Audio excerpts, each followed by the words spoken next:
Quello che vedete qui sono rivestimenti per architettura degli interni, sono campionature che non sono state fatte, realizzate per diversi tipi di progetti. Stiamo parlando di rivestimenti in terra cruda, quindi di un materiale che è presente sotto i nostri piedi e che fa parte proprio del suolo terrestre. Abbiamo un materiale quindi sostenibile, un materiale naturale che ci offre anche una gamma cromatica molto ampia e che regola anche l'umidità interna degli ambienti.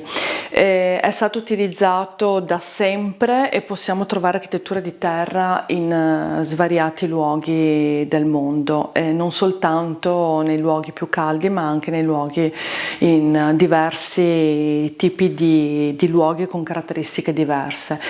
E anche in Italia abbiamo diverse architetture di terra, sono presenti nella provincia di Chieti, in particolar modo Casa d'Incontrada, poi ne abbiamo in Sardegna, abbiamo delle case di terra nella zona di Novi Ligure, per cui non è vero che fanno parte, diciamo, sono costruzioni che riguardano soltanto l'Africa, come si tende a pensare, ma veramente riveste da sempre è stato utilizzato questo materiale proprio perché la disponibilità è immediata e oltretutto, come ho detto prima, è un materiale che ci permette di stare in un ambiente sano. Questa è una terra locale, precisamente della zona del Montello in provincia di Treviso.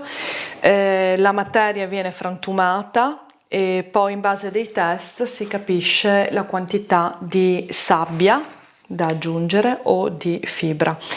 Insieme all'acqua otteniamo poi la miscela che ci permette di ottenere il rivestimento. Qui abbiamo diversi esempi di alcune tecniche decorative, in questo caso il rilievo, quindi abbiamo degli elementi che fuoriescono dalla superficie, la tecnica sgraffito dove rimuoviamo parte della superficie dell'intonaco e la tecnica ad impressione.